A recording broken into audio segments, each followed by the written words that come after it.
a man. See, there really is no excuse, man, in truth. I know it's hard out there, but when you got a wife and you got children, don't talk about it's hard, make a way. Because if you got the will, God will make a way. You will always be able to look after your wife and your children. Man is what he know, not what he's told. You are what you know, not what you told. You are what you do, not what you say you'll do. So I could sit around and somebody could tell me, man, you know what, you should change and you should do this, and there's so many other opportunities, but if I've never been exposed to these opportunities, all I know is what I know. Right.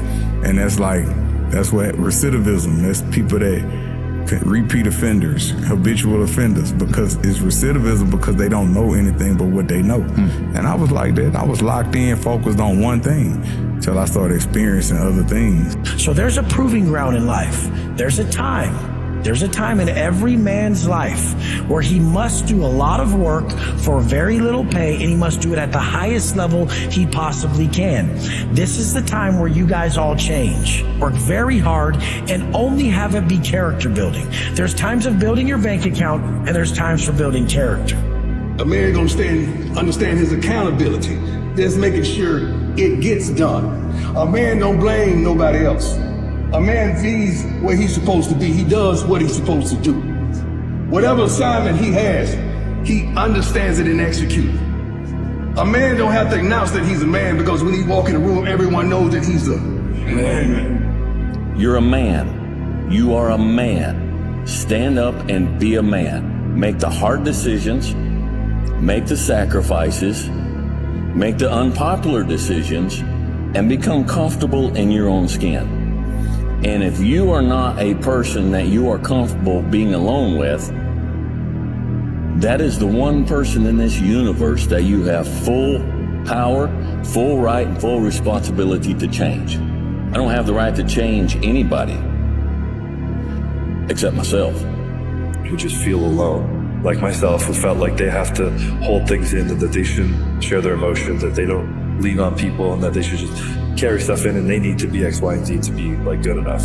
So there's this like balance of that, and you almost need to learn to, again, like I mentioned, like that, the masculine and the feminine, being able to integrate that. I feel like a real man is confident and comfortable enough to embrace the feminine energy he has in him. If he's emotional, let it out, but also have that masculine side of it. Be like, I'm going to be emotional right now, but I'm still going to go straight up right now, you know? I'm still going to take charge of what I want with my life. I'm going to work fucking hard to be disciplined, but I'm going to accept that sometime I'm going to break down. A real person, a real alpha, a real go-getter, they ain't saying shit about nobody. Right. That's why you will never, ever hear me dropping somebody's name, running my mouth about somebody. I don't know what you went through. I don't know what you're going through. I didn't wear the shoes you wore when you were a kid. I didn't grow up in your up house. I didn't have your up family. I don't know shit about you. So guess what I do? Shut the up. Because real men don't say shit. Because first of all, we're too busy trying to grind and be better. Correct. Second of all, unless we know what we know, we should talk about shit. But nowadays, there's not many real men who live by that creed of like, you know, if you're on social media running your mouth and shit, you're just a Correct. Real men ain't doing it. Real men don't care about that gossipy bullshit. Get to work, man. Right. That's it. Challenged our guys, man, to just be godly men, to be leaders. And I will just repeat myself because I think it matters this much. Guys, that does not mean that you're large and in charge and you're the boss and that everybody in your house, you know, they just do what you say. Yeah. Unfortunately, we live in a world where that is often, you know, that's how manhood is often portrayed. And that's not manhood. I would say that's boyhood. Like when life is all about you and your pride and your ego and your selfishness, and that's not manhood, man. Being a godly man is about giving and serving and leading and sacrificing. It's about taking responsibility for those people in your home. It's about protecting and providing. And so I did, and I want to do it again, to challenge the men of Crosspoint to be those men. Yeah. And even the young single guys, man, start that now so that when you have a family of your own, you're going to be ready to lead them in the way they should go. One of your quotes is, when you're winning, you're not as good as you think you are. When you're losing, you're not as bad as you think you are. What's that mean to you? Both of them lie. You know, both of them exaggerated. You know, both of them are When you're winning, everybody's telling you how amazing you are. Oh my God, let me tell you, dude, you know what? You're the best. You're amazing. You know, you're just better than that guy, and you're better than this guy. And it always takes me back to that quote of Marcus Aurelius, who had a slave that would sit behind them and always whisper to him, hey, You're just a man. you're just a man. You're just a man. That's right, 40 laws of power, right? You're just a man. You're just a man. You're just a man. And he would get up, and he became the best emperor, 62 AD through 69, whatever the time is. And then he becomes who he becomes. You don't have the capacity of violence, then your kindness is nothing. Yeah, you're not kind, you're weak. Virtue. Yeah, you're weak. At that point, if you're not capable of doing harm to somebody, then what is your compassion? That's right. Pity for? That's right. Yeah, if you're not dangerous, Yeah. you're not kind. You're just weak. Yeah. Yeah. And as men, if You're being kind out of necessity because you can't be anything else. That's right. You can't be anything else. You're just that's what is weak. Yeah, exactly right. and without that, you can't hold evil accountable. That's right. So if you don't have the ability, then evil's gonna walk. Well, then you're just a spectator. Yeah. You're just a spectator in the show, and you've got no say. And it's like, I don't want to be a spectator in anything. I don't want to have no say. I would not be able to live with myself if something tragic happened to people that are not capable of defending themselves, and I either did nothing or was not capable of doing anything. Yeah. The greatest way to grow up is to take care of others. See? There's so many men that never grow up. They always looking somewhere to be taken care of. Just the whole life. No, cut that umbilical cord. With the sword, that's the way of the sword. That's where it begins. We don't blame anyone. That's also the way of the sword. Don't have time.